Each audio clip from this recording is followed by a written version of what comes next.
Sports, sports, sports, sports, sports, sports, sports, sports.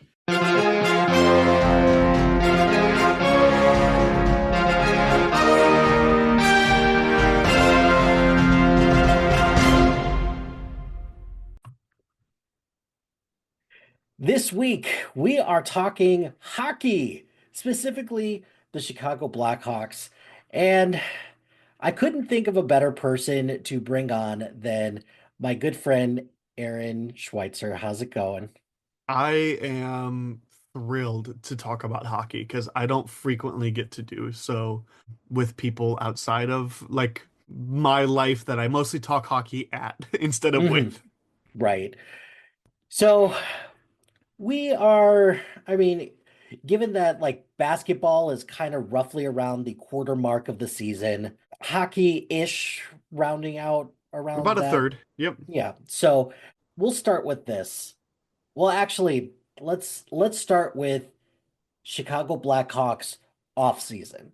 Do you Yeah. have any highlights of anything that happened in the off season that you're like, huh, okay, that seemed like a good move, or boy, what happened? What made us decide to do that? I think actually, Mike, one of the things that's really interesting is this team, especially if you look at the standings or the stats or whatnot, like, or even just read about what's going on. It sounds abysmal, but on paper, it is worse than it actually is. And I have faith in the ownership and the general manager. And that's going to be a big thing that I'll circle back to. There's a lot that I like that they're doing. It's a rough time being a Chicago sports fan in general. Like I think I saw a stat the Yeah. other day that was like over the past like 15 months, every single head coach has been fired from every single like professional Chicago organization except for the Bulls, and everybody's like, and he should have been fired like He's like definitely his time is coming due. If it's probably like over an 18-month span, like every single Chicago, like because Matt Eberflus was fired from the Bears, and the Chicago Fire fired the head coach, the WNBA fired their head coach, obviously Pedro Grifol from the White Sox, and David Ross from the Cubs, and then most recently Luke Richardson of the Blackhawks. But here's the thing is on paper this looks a lot worse than it actually is. The Blackhawks were never supposed to be great this season. So, in a word, they're still disappointing, but the best this team was ever going to be was competing for a wild card spot, and the worst this team was going to be where they are now. We were hoping they were going to be a little bit higher, but like it is not fun being a Chicago sports fan, but I got to imagine that it's a worse time being a Nashville Predators fan this year, who are statistically, in terms of standings, as bad as the Blackhawks. The difference is the Blackhawks tore down a team and are in a rebuild, much like the Bears. Recent first overall pick, and in that process of like building a team around them and everything. And so, very similar stages of a rebuild for them. I think the Bears are a little bit farther off than the Blackhawks are, debatable. But Nashville was a wild card bubble team who signed the three most coveted free agents last year: Steven Stamkos, Brady Shea, and Jonathan Marchessault, and have just been abysmal this year, while also having a top five goalie in the league with UC Saros, who's just underperformed this year. So it's like it's bad, but we were never supposed to be great. Nashville was supposed to compete for the cup this year and is going to be competing for for a number one overall pick. yeah, So, for sure. I So, look as far as okay. the offseason goes, Kyle Davidson's the general manager. We had the second overall pick. I just like what he's doing because he is 2 years ago, like when he got the job, he was like, we need to tear it all down before we can build back up. That's how sports work. We're not in a position to compete right now. We got to stop pretending that we are. So you trade away Alex DeBrincat, which hurts, but you get a seventh overall pick for him, which winds up being Kevin Korchinski, who looks to be a stud. And you trade away Kirby Doc, who is like not going to fit our rebuild plans anyway in terms of timeline, and he's got injury concerns, he's got confidence issues, and he's still got some of those issues, but he might be really good for Montreal. But we traded him for the 15th overall pick and wound up getting Frank Nazar for him, and I'd much rather have Frank Nazar than Kirby Doc. So it's one of those where it's like it hurt a little bit, especially now seeing how Kirby Doc was drafted third overall behind Jack Hughes and Capo Caco, but sixth overall was Dylan Cousin, who is tearing it up in Buffalo. And it's like, man, we could have had him instead. But it's like, you just don't know because the Rangers just traded Capo Caco for way less than we traded Kirby Doc for. So it was a good call. And then we wound up getting Toronto's first round pick for taking on the Peter Mrazek contract. And he's been a really solid goaltender for us. And with that first overall pick, we got Sam Renzel, who's playing at the University of Minnesota this year. And Mike, as a defenseman, I don't know if you've heard of Sam Renzel, but get used to hearing his name.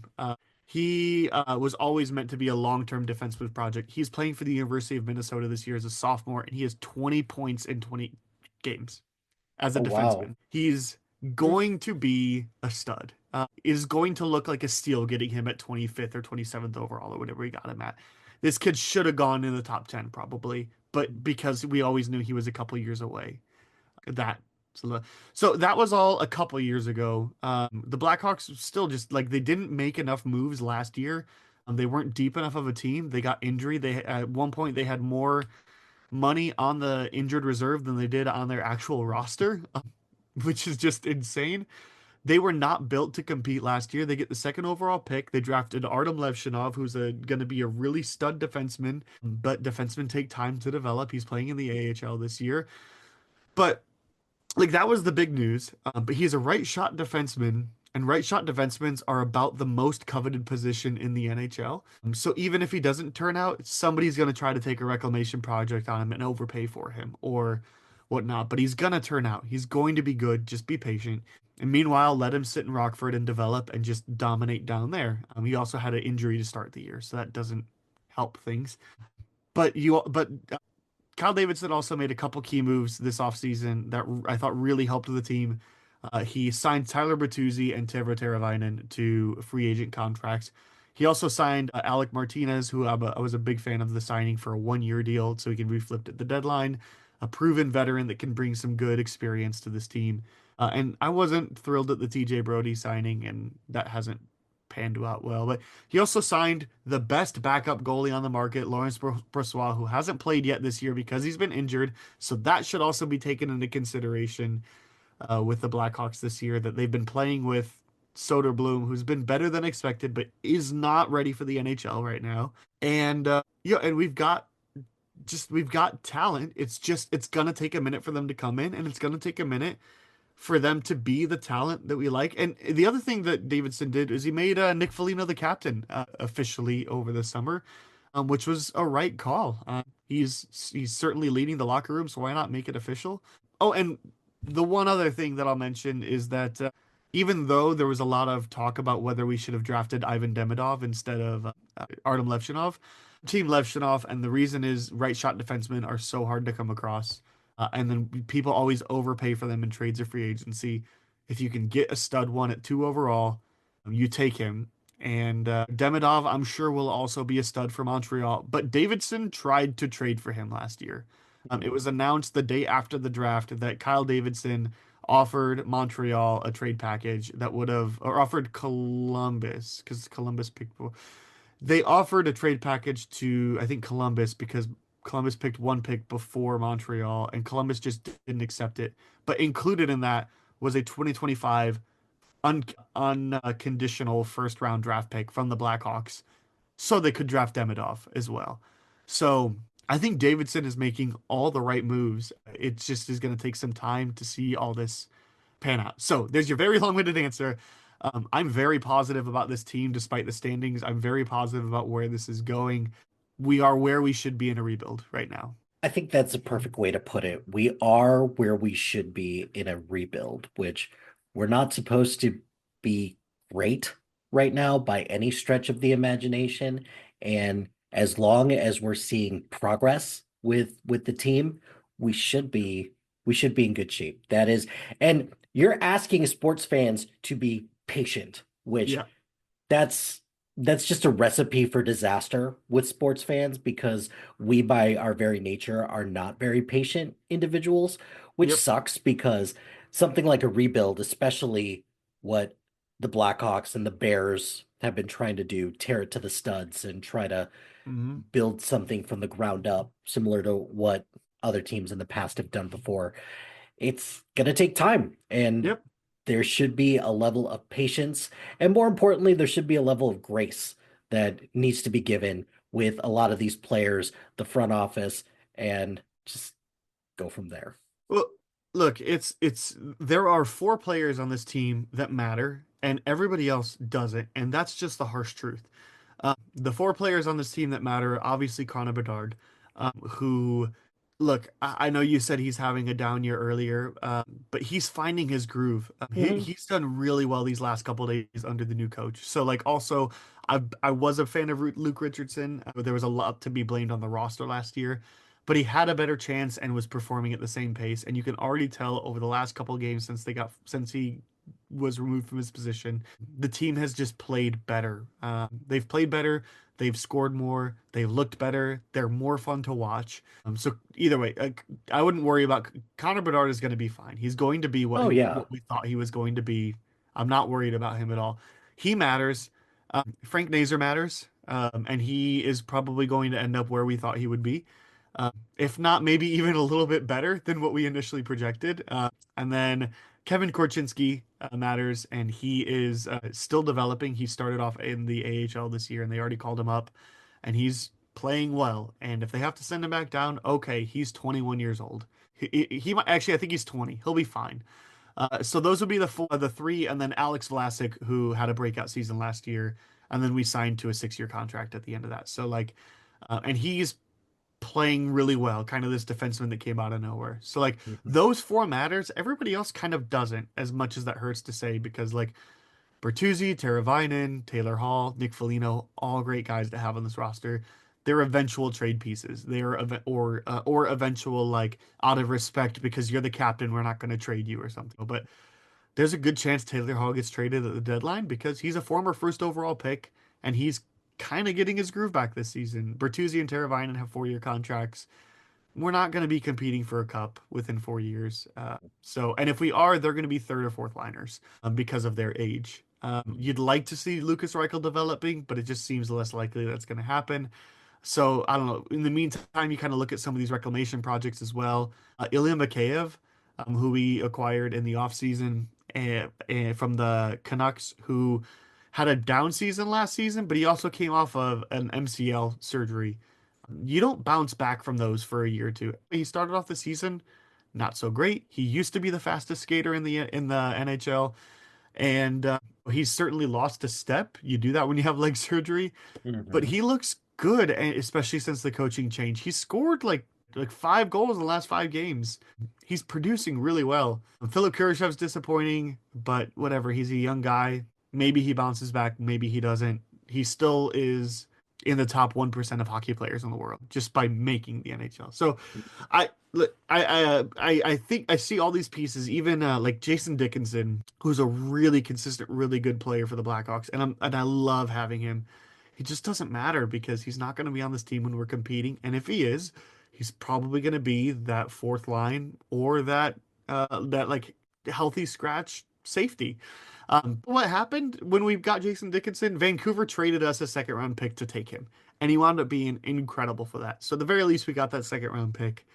But simply getting him for nothing would have been better, or Mhm. would have been like a steal. So like you just the right people that need to be developing are. You talk about patience, right? Like with the Bears, they started to do some building and then got the first overall pick dropped in their lap 2 years in a row and chose to trade it away the first year, and it worked out well for them. I would say personally, I don't know, I'm not a huge football fan, but that seems to be a steal at this point.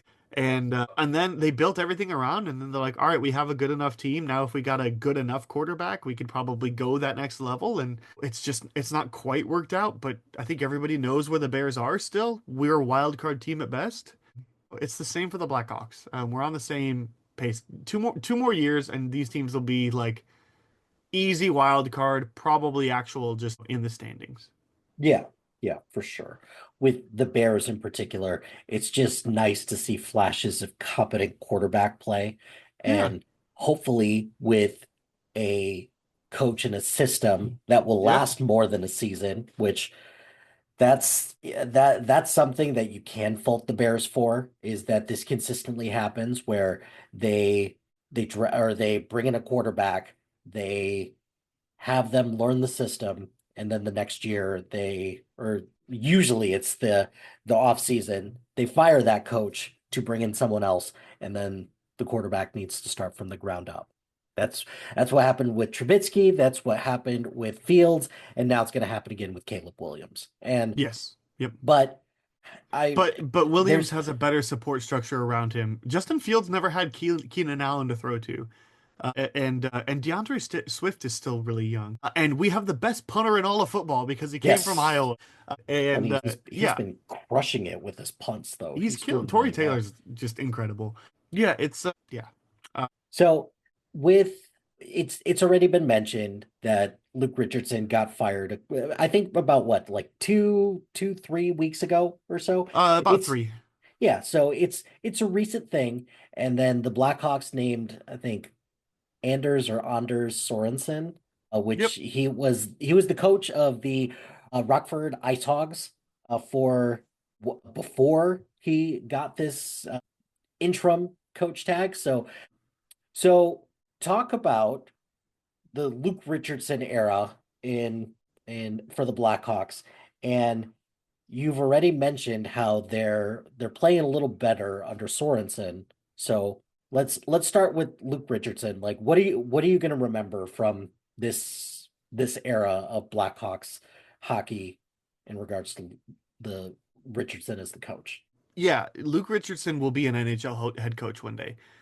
I think this is a good learning experience for him. And ultimately, he wasn't given all the tools that he needs, and You he rarely are probably with you rarely are yep. in certain situations, and that's And hard to do. he will wind up on top again, and he will know the right questions to ask, and he will certainly have some learning experiences from. He will be fine, and I won't look back and be like, darn it, I wish we'd have hung on to him, because I do think it was time to make that change, especially because this season's at a loss. So bring in the guy that has been coaching these guys successfully in the AHL to finish out the season, do a really long season long head coach job search. Search, yeah. See what's available, see what's out there, see who you can get. Make your best decision. And the GM Cal Davison even said one of those things where he's like, as soon as you start to question whether or not you should let the head coach go, is the second you should fire the head coach, instead of prolonging the inevitable. You've already made it in your mind. I don't see this guy in the future, so don't hang on to him any longer. Luke Richardson would be fine. Unlike, I don't think Matt Nagy will ever be given a head coaching job in the NFL again. Probably Uh, no. I would be ridiculously surprised if Matt Eberflus does as well. So like that's like there's some differences in that. Again, I'm not a huge football guy, but Andy Reid went back to being like he's the offensive coordinator for the Chiefs, right? Andy Reid, Um, no, he's not Andy, Reid, Matt Nagy. Nagy, yeah, he's a coordinator, He went offensive. back to his old position, Yeah, and that's there probably his ceiling. and that's okay. There are plenty of head coaches out there who were coordinators who found out pretty quick, wow, I'm a really good coordinator. I'm a really bad head coach. So Yep. I'm just gonna go back to coordinating again. Look, Luke Richardson will find his way as an assistant or associate coach on an NHL bench soon, if not an AHL head coach, and he will eventually find his way back up to an NHL head coach because if you look at the first season, the tanking season, that was the season where they traded DeBrincat and Kirby Doc. It was the teardown for Bedard year. He knew what the assignment was. But the thing is, you got really competitive games off of this team that was built to be the worst in the league, to get the best chance at drafting Connor Bedard. Games were fun and exciting, and we should have been blown out 7-1 every game, and instead we're losing 4-2 because of an empty net goal. Now, some of that was you still had Patrick Kane, you had sort of Jonathan Taves sometimes, The ghost um, Jonathan the Taves, at ghost of least. Yeah. Jonathan Taves, yeah, the post-COVID era stuff, and you had some talented players, offensively and defensively. But Luke Richardson got a lot of hustle out of those guys. He will be fine. Again, I don't see any of the most recent Bears head coaches getting back in a head coaching position soon. I think you look at the era and you say he wasn't equipped with the right things, and he could, and then It was one of those where he couldn't adapt because last season he was not to blame for the way our season went because Davidson admits he didn't stack the team enough. They started to get injured, and you have essentially the Rockford Ice Hogs playing in Chicago, playing against actual legit NHL teams, and just getting it handed to them because that's how it goes. So last year was one of those. It was on the GM for not stacking it deep enough. We're not going to be, but we were never supposed to be a good team last year either. This year, the expectations were raised. There's still questions. It's still not a team meant to compete super hard. It is a team meant to be in the playoff mix until the trade deadline and then just fall off the face of the earth. And but the fact that that games couldn't even get competitive is the problem. So Luke will do great. It seems to be more like he will get a team that is ready to make that next step instead of getting a rebuild Mhm. building team because he did really well when there was those veterans that were coming in and trying to prove themselves versus these new guys who are coming in and trying to prove themselves, but don't have a ton of veteran experience. So the era will be remembered fondly. I think it's I'm sad that it didn't work out, but it it's needed to happen. Yeah, yeah, I and think I think at some point you have to say it's not working, and there's no sense in keeping you at this point for no reason. mhm. So Well, and I think, like you said, the I think it was summed up perfectly where it's like, hey, the instance that you start to think is the head coach long for this team, that's probably when you should probably cut them loose. And that's fine. It is what it is at this point because there are plenty of instances where coaches overstay their welcome and it's not working. And with a team like this, it just seems like a bad fit. yep. So it is what it is. And yeah, just So go from here's the thing. I said I'm an optimist about this team, and even the last couple weeks have been way better watching this. Mike, can I take you back to Halloween? there. Yeah, let's do it. The Blackhawks lose 2-3 to the Sharks, who just won the first overall pick in last year's draft, getting Macklin Celebrini, the worst team in the league last year, second only to the first only to the Blackhawks. Blackhawks were second, Sharks were first. We lost to them on Halloween 2-3. And by all means, the Blackhawks are a better team on paper than the Sharks this year. We beat the Kings 4-3 in a shootout. The next on November 2nd, on the 3rd, we beat the Ducks 4-2, and on the 6th, we lost to the Red Wings 1-4. We lose 1-3 on the 7th. We win 2-1 in overtime on the 10th. We lose 3-1. We lose 4-1. We lose 3-2 to the Ducks, a terrible team. We somehow beat the Panthers 3-1 on November 21st. We lose 2-3 to the Flyers. We somehow win on the 27th versus the Stars 6-2. We lose 2-3 on the 29th. We lose 6-3 on the first. We lose 1-4 on the second. And Luke Richardson's last game, we lose 2-4. Mike, what's the constant here besides those random fluke games that every team has? We can't Um, score. yeah, there's low scores, particularly for the Blackhawks, and losing by multiple scores or multiple M- goals as well. Most of these games, the Blackhawks aren't scoring more than two. A lot of them are one. Occasionally, you get the random win, but we're losing 4-1 most games, and it's not fun hockey. A lot of those games should have ended 7-1. But also, if you look at those games, they're one goal games. A lot of times, the Blackhawks have the lead going into the third period, and we blow it. They run out of gas. They run out of energy. They run out of reason to go for the win. Yeah. All right. Luke Richardson takes over. Sorry, his last game was Boston, December 4th. Anders Sorensen takes over. Start listening to these numbers now. We lose 2-4 to the Jets, who are arguably the best team in the NHL right now. We beat the Rangers 2-1 in Madison Square Garden. We lose 5-4, and then we lose 1-4. We win 5-3.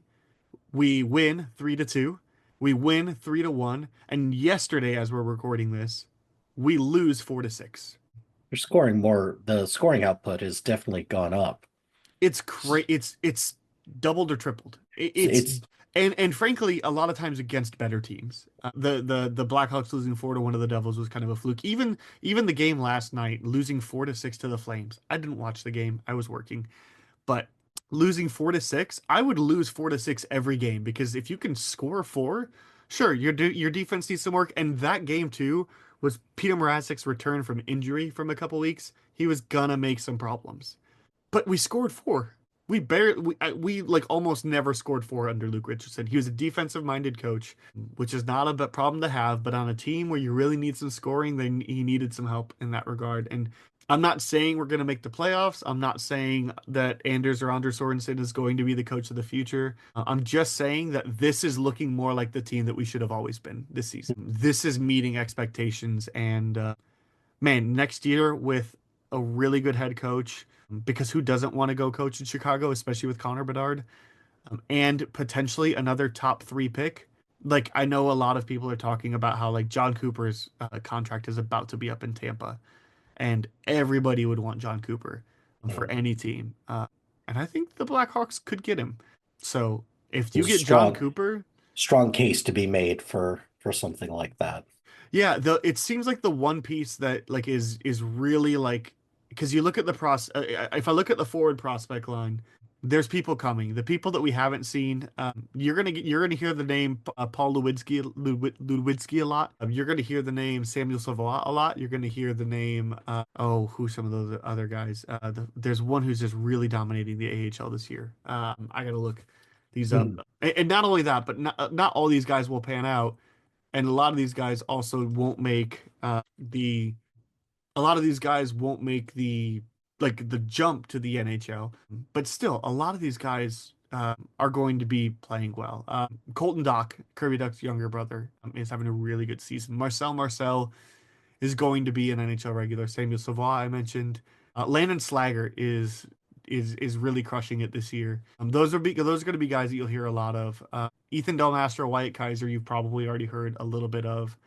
They will continue to develop and be good. Obviously, Levshinov, I mentioned. As far as goalies, that's the one part that you don't like really have too much coming in the pipeline. Because I also mentioned Sam Renzel, some of these college guys, they're going to be really good when they make the jump. And there was also 2 players that the Blackhawks drafted in the first round this past season who are going to be studs as well. Merrick Vanacker is playing overseas this year.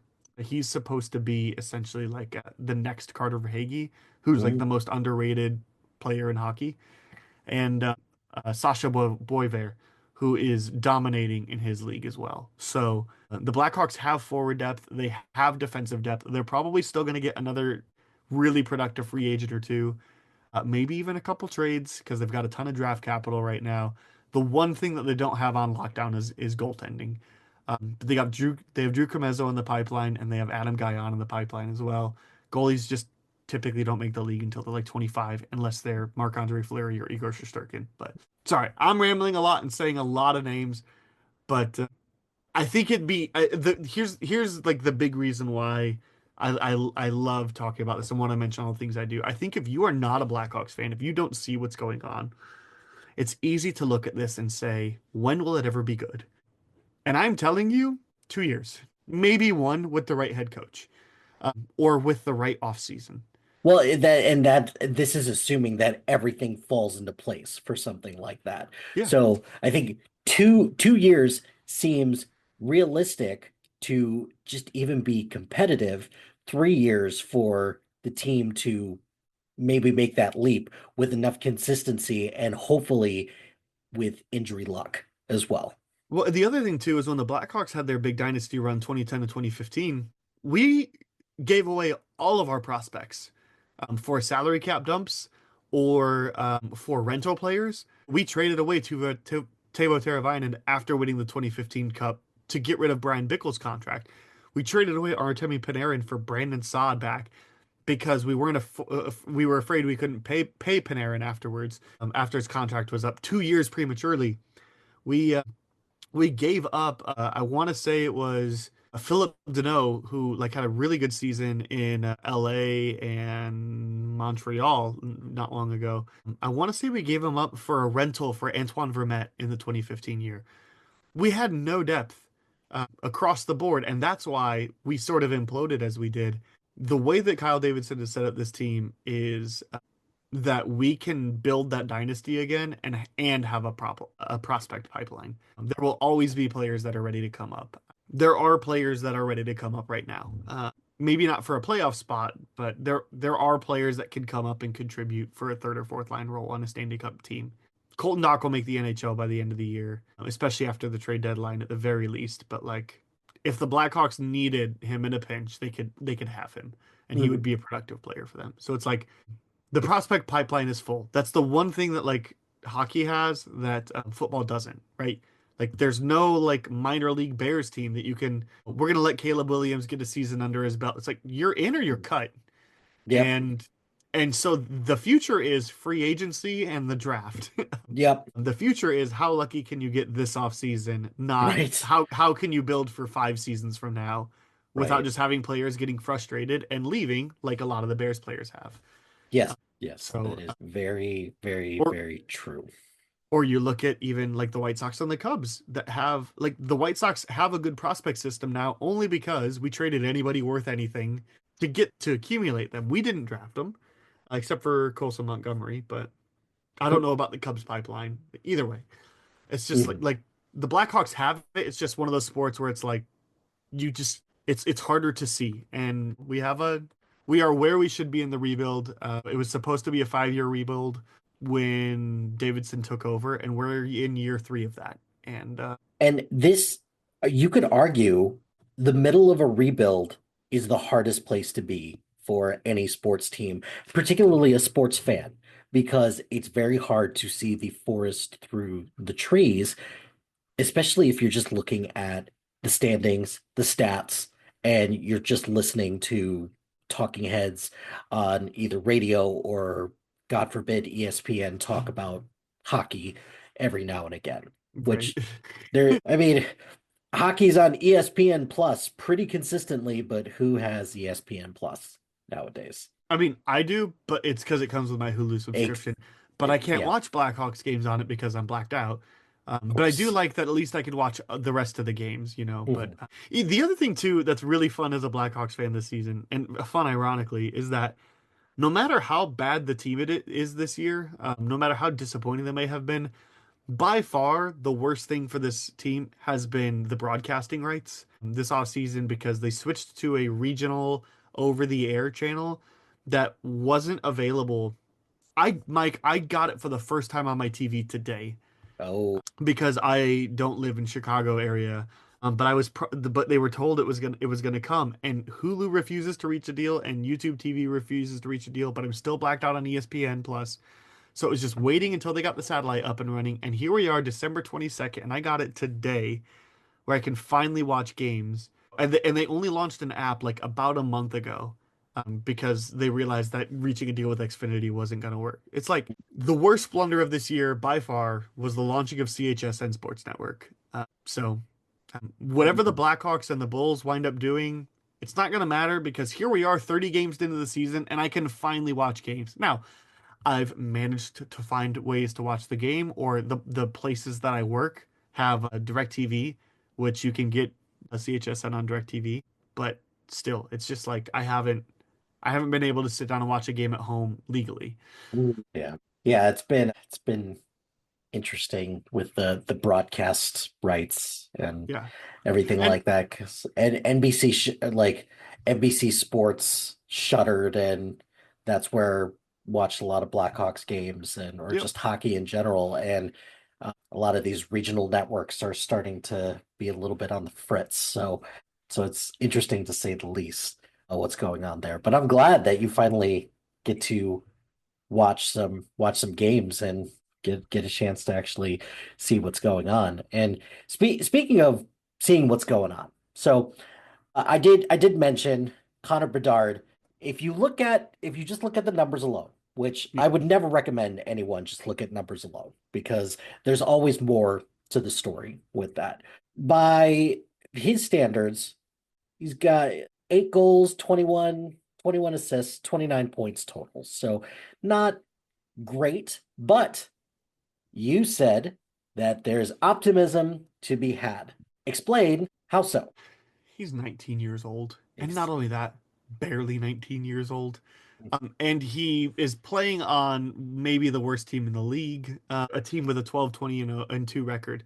But last year, as mentioned, he managed to win the Rookie of the Year, the Calder Trophy. He managed to do that while being on a line that on any good team should have been a third line. He managed to essentially will himself into being a good player without the proper support. And this season, he's had the proper support, but or at least sometimes he's not necessarily had like a truly like elite playmaker.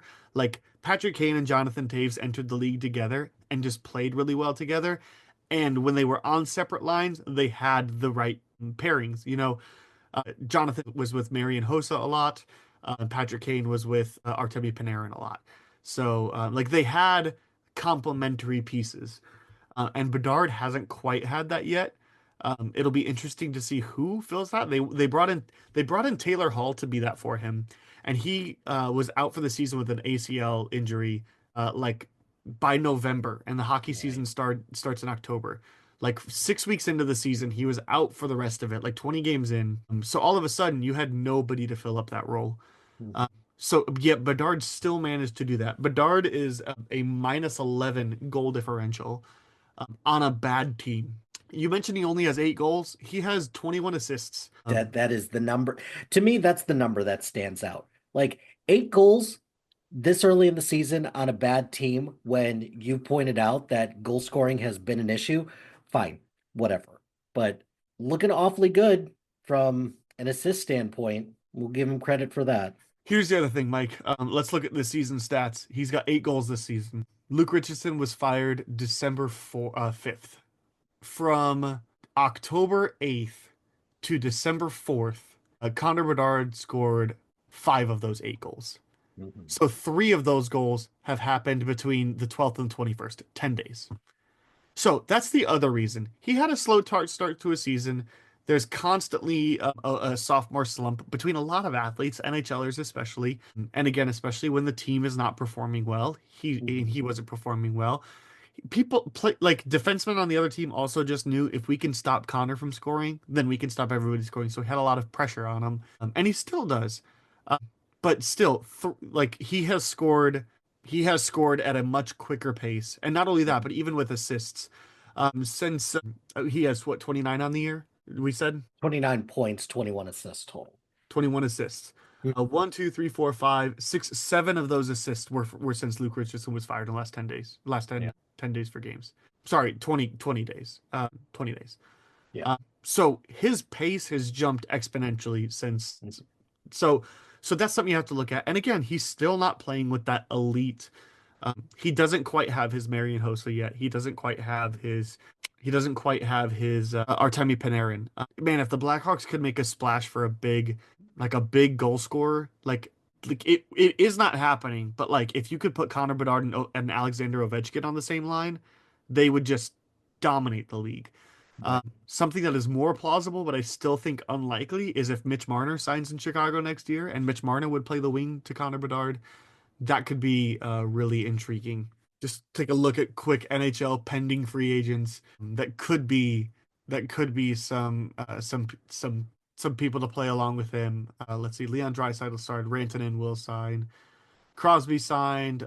Yeah, Marner could be great. Verhege extended. Brad Marchand has yet to extend. That could be really fun. Let's see, Claude Giroux has been playing swing, I think, for in Ottawa. Claude Giroux could be fun. He's just maybe like a little older to do that.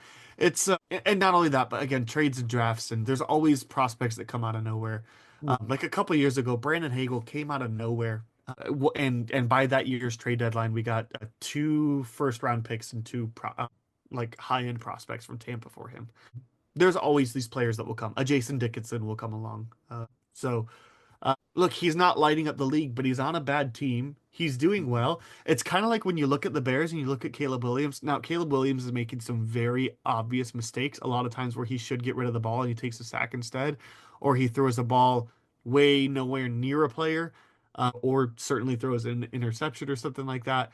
But he's it's one of those where you could look and you'd be like, okay, maybe if the Bears would have gotten a new coach instead of Matt Eberflus, we'd be in a lot better position. Or don't blow the Redskins game in the last couple seconds, or don't blow the Vikings game on the block field goal, and don't blow the Green Bay game the way we did. And maybe like confidence is a lot better in the team. So it's one of those where it's like you can look and you can be like, Caleb Williams is still being impressive this year for a first year rookie. Considering that he is breaking literally every single rookie quarterback Yes. record for the Bears, even today in a rather lackluster game against the Lions, there's still some bright spots to see that Caleb Williams looked, by all accounts, pretty good.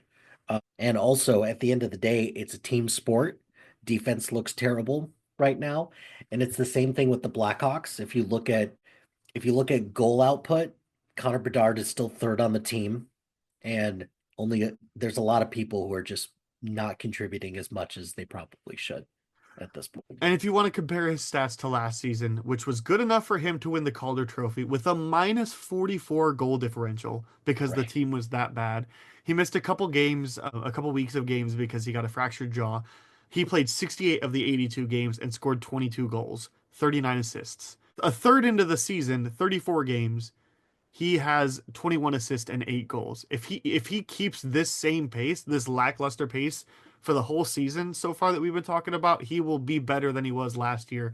But as mentioned, the pace over the last 3 weeks, he could well exceed what he has been doing. So it's he and with a minus 11 goal differential instead of a minus 44. Yeah. That's more of a team stat than it is a player stat, but still, he is improving. He is nothing to worry about. He is the future of the team that we thought he would be. It'll just be really nice when he gets that complimentary piece because he just doesn't have it, and he doesn't have it consistently. Or it seems like one of those the the people that he's with happen like don't necessarily happen to be the people they thought they were going to be, or at least that perfect complementary piece. Taylor Hall has been really good for Connor Bedard, but imagine what a Mitch Marner would do. Mm. So, Yeah. um, And so I think you and I could both agree, particularly now, much ado about nothing. This, again, preaching patience, that they're at this point just looking for improvement, right? And by all accounts, there has been improvement, particularly lately, and we'll just wait to see how the rest of the season unfolds, right? sure. But again, Blackhawks are 12-20-2 as we're recording this. Mhm. I don't think their record reflects as badly as that team that records. I don't think it sounds as bad as the team does. Like I said, I think it was still like enough that Richardson should have been fired, but like comparing this to Minnesota, who is 20-10-4 and considered one of the better teams in the league this year, the goals for per game is 2.56 versus 2.91.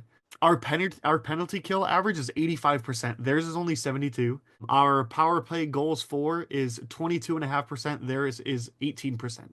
We are performing better in a lot of their categories, and they're a good team. Mhm. The Blackhawks have a lot of the things down, and it again has looked better recently. It's like I said, it's still bad enough that they can that they firing Luke Richardson was the right choice, but it's like similar to the Bears. What is the Bears record now? Four Four and and nine. four, it's like 4-12 or 13. Now I'm pretty sure They're a 13. better team than 4-13. Yes, they Um, are. Absolutely. they are more close to like a 4-13 would be 17, right? They're closer to like an 8-18.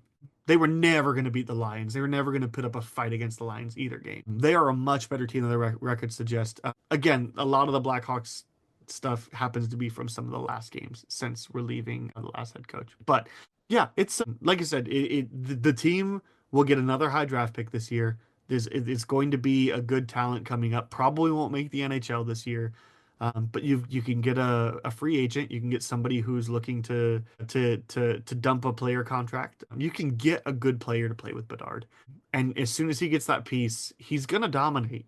Like McDavid is arguably to inarguably the best player in the league, but he also has arguably the best winger on his line with Leon Draisaitl. And so McDavid's earned everything that he's had, but Draisaitl has certainly elevated him. Right, Um, right. and Austin Matthews is great, but he's played his entire career with Mitch Marner and William Nylander, who are Mhm. great complementary pieces. Bedard's You- playing with Taylor Hall and Ilya Mikheyev right now. Who Ilya Mikheyev, who Vancouver just like gave us last year with Yeah, like a second round pick. all the players, all the wingers that you listed are just pretty much interchangeable, right? Yeah, They're in terms of quality, in terms of what they bring to elevating the play of a star player, all of that. Yeah, right? yeah, Yeah, yep. clearly. So I think you're right at the beginning when you said it's very tough to be a Chicago sports fan right now. And with the Blackhawks, there's a lot to look forward to. It's just about just wanting to see some semblance of progress during this rebuild. And year three into year four, that's probably the hardest time for a rebuild because Yep. a lot of the foundational stuff is has been put into place, and you're just waiting to see when are these bets going to play off or going to pay off. And they're they've a lot of the team has shown flashes, but it's still going to take time, and there's nothing wrong with that. Do Right, you? and you even talk about rebuilds, and you have three teams that are right now going through massive rebuilds, or that are like farther along in a rebuild than Chicago, uh, Detroit, Buffalo, and Detroit, Buffalo, and Montreal are farther along in their rebuild than the Blackhawks. But Detroit has been working on it since like 2014, and haven't made the playoffs in 10 years or 8 years or something like that. And Buffalo has a massive drought, and Buffalo is also like not a small market team, but small enough that people are tired of waiting around, and so they're like trying to go elsewhere. Jack Eichel, the second overall pick, wanted out of Buffalo, so they traded him to Vegas, and he won a Stanley Cup the next year. So those teams are in rebuild hell, and likely won't succeed in their rebuild. Montreal has a better chance, and we have a really good chance because I don't think that the prospect pool was ever as deep and as close together as Buffalo and Detroit were. Because by trading a lot of assets at once, we got a lot of assets at once. Versus, it's not like we got the first overall pick this year and nobody to follow him. But the year before we drafted Connor Bedard, we had three first round picks, and the year that we drafted Bedard, we had three first round picks. Sorry, two, I think two. And then this year we had three first round picks. And next year we're set to have at least two. Like we've got all the draft capital like around Bedard as opposed to like Lucas Raymond waiting for who's the next guy in Detroit that's going to come help me. Or Dylan Cousins being the only guy who can score in Buffalo, being like, when are you going to get me some help? So just that endless cycle in those teams. So yeah, and you're right. As a Chicago sports fan, man, it's rough. I have hope for the Blackhawks. I have hope for the Bears. I'm less sure about when the Bears are going to turn it around, but I got to think soon, and a lot will depend on their coach. I think the Blackhawks more depends on the GM, but certainly the coach is not an overlooked site. At least the Cubs are trying something. I have no faith in the White Sox to ever be good again until Jerry sells the team. But still, it's one of those where it's like it's tough being a fan right now. But we are going to be so annoying in 5 years. Yeah, that's very, very true. What are you looking forward or like, can you give me some highlights or things that you've been excited for or anything that you're looking forward to the rest of the year for the Blackhawks? Oh boy, yeah. I look. I'm excited to see how trade deadline plans out, and I'm excited to see how the offseason plays Mhm. out. I'm excited to see. I want us to be competitive, but I also still want us to have a top five pick next year. At this point, a third of the season, I'd like to get another forward, another person with scoring capability. But I'm excited to see a lot of the prospects get the call up from Rockford to see because especially at trade deadline, we're going to trade Alec Martinez. We're likely to trade Taylor Hall. It's less certain. There's certainly a couple guys that we are in a good position to trade for prospects or capital, and there's players that are ready to come up. I'm really excited to see Artem Levshinov, the number two overall pick last year. Excited to see him. I'm excited to see Colton Dock and Landon Slaggert, as mentioned earlier. And these guys are going to be good. I'm really curious to see how the Blackhawks handle next year free agency. Do they go out and try to get the number one guy? The Blackhawks also last season tried really hard to get Jake Gensel, who was like one of the most coveted free agents that signed before unrestricted free agency. They barely lost out of it, and the Blackhawks tried really hard to get Martin Necas as well. They just weren't willing to offer what Carolina wanted for him because he was a little bit of a gamble. So like the Blackhawks are trying, and like I mentioned, they tried really hard to get Ivan Demidov to get the pick to get him at least. Like pretty soon they're gonna make that splash. Like if you remember in 2009 when we signed Marian Hossa, who had the years before played on Detroit and Pittsburgh Stanley Cup Finals competing teams, making that splash and making the splash to sign coveted free agent prospect Artemi Panarin. They need to make a huge signing too, because Teravainen and Bertuzzi were not small signings, but we need a Marner signing, or we need to like offer sheet somebody a stupid contract. That'd be really, really fun. Mikko Rantanen is, I think, still technically UFA. I don't think that's gonna work out, but still, it's like I'm really excited to see like the Blackhawks have some money to spend, and I really want to see who they choose to do it. But man, I'm excited to see these prospects play out. I wonder if Sam Renzel, after he finishes his season in Minnesota, if he signs an NHL contract, because that would be really fun to see. Yeah, I mean, like there's so much to be excited for, and like I mentioned, there's several players that we've drafted that aren't even signed that are going to in theory be key pieces, if not like core Stanley Cup teams, then at least like some more depth players, or at least holding down the prospect pipeline in Rockford while the Blackhawks get it done, and then when they get their chance, they'll come up and make their place known. Do you have any just general NHL thoughts, sans Blackhawks, that anything that you've been excited to see or anything in particular from the NHL that you want to mention? Oh boy, the NHL is doing a four nation face off this year, which is cool. That's exciting. It is a Blackhawks things, but I'm always excited for the Winter Classic. But the Blackhawks jerseys look spectacular, and they'll be playing at Wrigley Field on December 31st. Outdoor games are always fun. The NHL is going back to the Olympics. It's been a while since they've been. I'm excited to see that happening. It's what, 2026, right? 26, yeah. Yeah. It's been a while since that's happened. There's just a lot of things to be positive about around the league. Can I ask Yeah, you about something in particular? sure.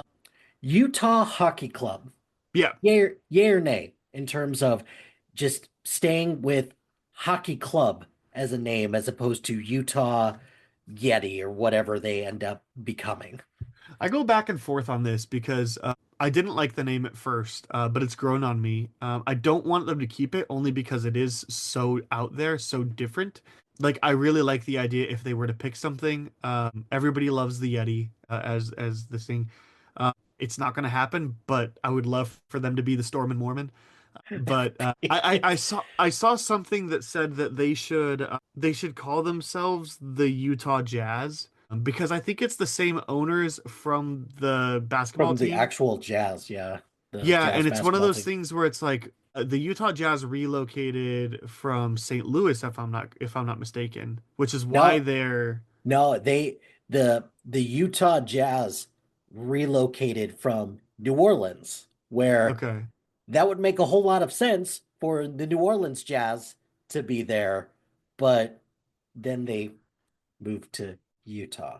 Yeah. No, For that's why I think reasons. somebody suggested that they should also be the Jazz just because it makes equally less sense as the Utah Jazz basketball team. Right. But also on 32 Thoughts, which if you're new to hockey or whatnot, it's like the go-to hockey podcast.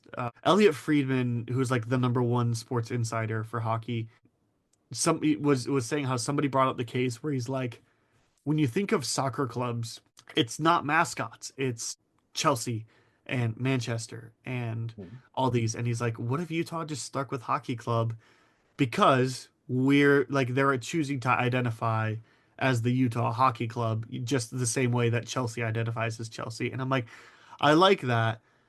It's growing on me, but I do think that like because even Montreal Canadiens, Like their logo is HC because it's the Canadians Hockey Club, even though they don't refer to themselves as the hockey club anymore. It's just the Canadians.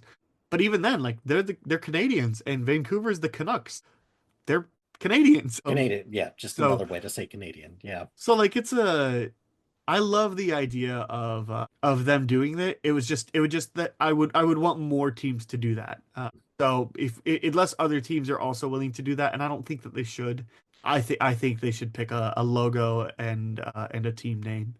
Maybe maybe if the NHL started another league, like when they started the PWHL, the Women's Hockey League, maybe they could have just been like the Milwaukee Hockey Club or whatever. But to implement that change in the league seems it's always these one of these things is not like the other. It also doesn't help that the last two teams to join the NHL had fantastic names, the Kraken and the Golden Knights. I mean, I'm Uh, not the biggest fan of the Golden Knights name or it, even logo but for that matter, and I but love the it, Kraken name and logo. but Golden Knights fits so well with Vegas. Sure, it fits so well because they really made it their identity and built a culture around that name. Yeah, So overall, it's a pretty blah name, but yeah, that's what it I mean. fits. Like they've Yeah. Oh embraced yeah. it and they've ran with it, and it's been awesome. Yeah, I mean, I'm even thinking of like relocated teams that have just been better since relocating. Just, I mean, simply Minnesota North Stars going down to just Dallas Stars is way better, way cleaner. Yeah. Calgary Flames just sounds better than Atlanta Flames. Winnipeg Jets over they were the Atlanta team as well. Atlanta was it Um, Thrashers, I think that's Thrashers, yes, what they Thrashers, were and then called. Jets. Yeah, Yeah. and I kind of like the Thrashers, but but still, Still waiting for hockey to go back to Hartford. Hartford Whalers. yep. Miss that. I yeah, so I don't I think that don't be the oddball out. Just like pick something and be cool. But I don't know. Nothing that I've seen so far has blown me away. But yeah, Any other sports anything that sports hot takes you want to get off your chest? you know what? I'll give my one White Sox take here. I've All already right. said the White Sox will not be good as long as Jerry owns the team. I have a sneaky suspicion, and Robert and I talked a little bit about this. And I know that we can't really call winners or losers yet. But I have a sneaky suspicions that the White Sox won the Garrett Crochet trade to the Red Sox. Yeah, I think a lot I of people think it's pretty even, but there's a lot of mm, potential for it to swing either way because Garrett Crochet is an established good NHL pitcher. Sorry, an established MLB pitcher who has played a really good season on a really bad team. And the White Sox got three really promising re- prospects who Robert thought really highly of, so that makes me think really highly of them. that's a good sign. Very much so. Um, my problem is that Garrett Crochet is 22 or 23 years old, and he has had one MLB season under his belt. So who knows if that was just a fluke, and people just didn't have enough film to study him. But he's also 22 or 23 years old, and a couple years ago had Tommy John surgery. So I just wonder, like at his best, is he Jacob DeGrom, where he's really good when he's healthy, but he misses entire seasons at a time? I wonder. It could very well wind up being like the Chris Sale trade, where Chris Sale just wound up being really good for them, and like it seems very reminiscent of that. But and Robert mentioned he was very nervous about it as well, and if you're asking me to put odds on it, it's not a bad deal for the Red Sox to make. I'm just worried about Crochet's health and consistency because he hasn't proven it yet. He hasn't, and the White Sox were right to ask high on him. But unfortunately, I'm thrilled that they sold him, and I wish they would have sold him earlier at the trade deadline because I've always just been so worried that he's just gonna fall off a cliff in stats next year, and or he's going to hurt himself really bad again. What if he winds up being Steven Strasburg, another really promising young pitcher that had Tommy John surgery early and just It's recovered, never but had it Yep. again, and just like we could be talking about as in the same way that we talk about Shohei Ohtani, except Strasburg wasn't a hitter, but still like could have been a generational pitcher and certainly had the talent, but Just that's that's just the nature of sports, right? We don't have crystal balls. We can't see into the future, and we can't see Yeah. the effects that injuries and setbacks will have on an individual. Because And look, if you're the Red Sox, you gotta try, right? You gotta take that move. It's just one of those where I know Robert was concerned about it too. I am very concerned about his health and consistency. and it's a little cynical to say, well, not your problem anymore, but as a fan of the game, nonetheless. And he was a bright spot for an otherwise dismal team last And year. and I want him to be great because I want somebody to trade really high for Lewis Robert Jr., who has also struggled with staying healthy. But when he's healthy, he's incredible. And I love him, but he's not in our window. So somebody's gonna overpay for him, and he's gonna miss 60 games a season. So yeah. Well, suffice to say, there's optimism to be had for the Blackhawks. There is something to be said about the White Sox, and then the Bears. It's kind of a coin flip right now, so we'll wait and see. But Aaron, always great to have you on. Always great to talk hockey with you as well. I don't have enough hockey fans in my life, so I appreciate you coming on and talking about it and showing your enthusiasm for a game that is just in need of just more enthusiastic people at this point. I yeah, I don't think I could always do this. The people that have to watch all these games and report on them and everything. It's abysmal sometimes, but especially now that I can actually get CHSN, maybe I'll actually catch some more full games, be able to sit down and watch them and be more influenced in what I'm saying, be more justified in the things that but I listen to a lot of sports podcasts about the Blackhawks, and everybody is optimistic about the future, not this season. Nobody has ever been optimistic about this season. No, no, but So that's okay.